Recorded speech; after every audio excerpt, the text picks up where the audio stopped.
What's up, my party people, and welcome back to Dance Dish, where the dance ends and the dish begins. I'm your guest host, the one and only Brooklyn J. But before we get started, let's say what's up to our lit audience.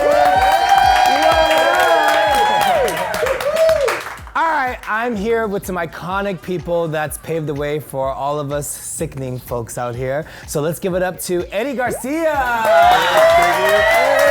Danielle Ortiz, who is sickening, and Alex Magno, AKA Mario.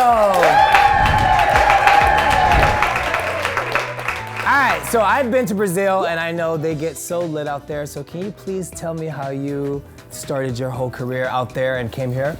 That was a long time ago. Not too long. But it's an iconic story because it had to do with some amazing dancers that I got an opportunity to work with, American dancers. That was my first time connecting with the American and the style, which is different than Brazil. They had an audition for a commercial, for a beer commercial. And the concept was to do Staying Alive, you know, the second one. And Sabe and Dan and Ross choreographed the piece, and they brought in 6 dancers from America, from the actual cast, to kind of reenact the show. So they had 200 people in the audition. So I went. At the time, I didn't know it was a beer commercial, and I just knew that it was a dance commercial, and I was like, oh, an opportunity to work with some amazing people. So I get there and went through the audition, booked the job. I was a teenager. I was 17. So legally I couldn't do the job. So my parents had to go to the judge and ask for permission, and had to bring authorization, the whole thing. I think they end up having about 50 dancers.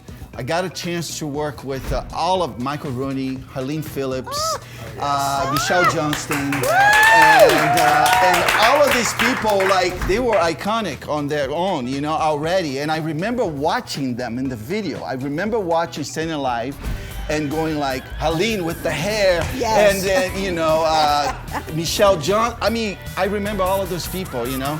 And so for me, it was an honor to be amongst those people, and kind of made me believe in myself and made me go like, wait, I can do this. I can actually work at that level. Because until then, I come from a very poor family in Brazil. Like there was no way I could possibly ever come to America. And then, so a year passed.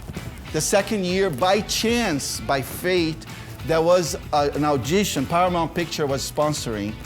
And it was for Solid Gold. Solid Gold wanted to take the show to Brazil. So they were doing an entire marketing in South America, São Paulo and Rio. So it was for a competition where you had to dance to a soundtrack of any music from their movies. So I picked up Never. Never is from the movie Footloose. And I had no idea what the fuck I was dancing to. Other than I watched the movie, I knew the guy was frustrated and he was pissed and he was angry. So I choreographed that, and needless to say, I got the first prize. And the award was a round trip to the United States, yes, with everything paid. I had a limousine waiting for me, Mr. Magno. It was like a Cinderella story. And I had never, ever flew outside of Rio, you know, so for me it was like a fish outside of the water, you know. So I get to America, and first of all, I had about $600, which took me an entire year to save, doing TV, doing teaching, working from 6 o'clock in the morning until like 10 p.m. every day, just doing job to job to job. I got to America, I got here, I stayed at the Universal Studio lot, and then they took me to see a bunch of shows. Then they went and took me to Paramount Picture, where the Solid Gold set is. And the funny thing is, I just now remember now, Anita Man was the choreographer back then. And they said they wanted me to do the piece for her in the set with all the dancers watching. And at the end of it, I didn't speak English, so I had a translator. So I asked the translator, so can you ask her if I have any chance, you know, staying here in America with my dance, whatever. Anita was very nice and polite and said, yeah, I think maybe Vegas would be really good for you. And then at the time, I didn't know any better. So I was like, amazing, that's great. So I got scholarship at Dupre, and this is where I met Eddie. This is how we met. This is where I met Eddie Garcia. And Eddie, I had to do chores at Dupre, so you had to clean shit, you had to make coffee, you had to water the plant. And because I didn't speak the language, I couldn't pick up the phone and say, hello, Dupre Dance Academy, what can I help you, whatever, right? We don't understand anything he's saying. And I was like, I don't speak Portuguese. And then they said, speak to him, explain to him what we needed to be done. And then so Eddie comes and he starts speaking to me in Spanish. And then they would look at me and I was like, I don't know what he's saying. Like nothing. So you got that nothing. That was it. That's how I got here. Yeah. I love It's so. Sorry, I'm getting a little teary-eyed because I'm such a hard worker and I do anything and everything to make it in this business, and it's just so cool to hear stories like that, and it just brings me back to why I do what I do. So thank you so much for like that. It's so I mean, the cool thing, one of the cool things about this story is that it's like a Cinderella story, but it's basically believe in your dream, believe, and like I had the talent, obviously, and I'm great for that, for God giving me that gift.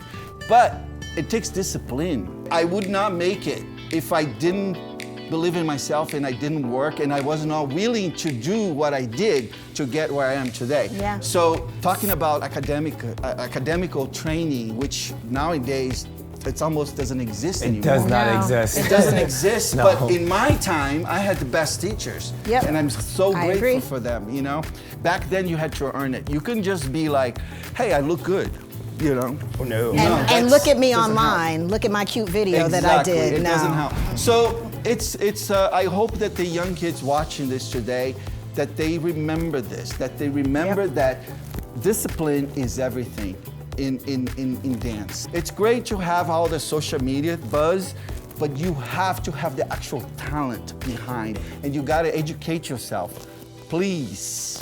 It's so funny because I always sometimes sit to myself and be like, why do I work so hard? And then hearing that story, it reminds me, okay, this is why I work so hard, because I want to create my dreams and make my dreams happen. So Yes. it's so dope. So let's toast. Let's toast to that. Let's toast to making dreams happen. Yes. And Yes. to Dance Dish. To Dance Dish. Amazing.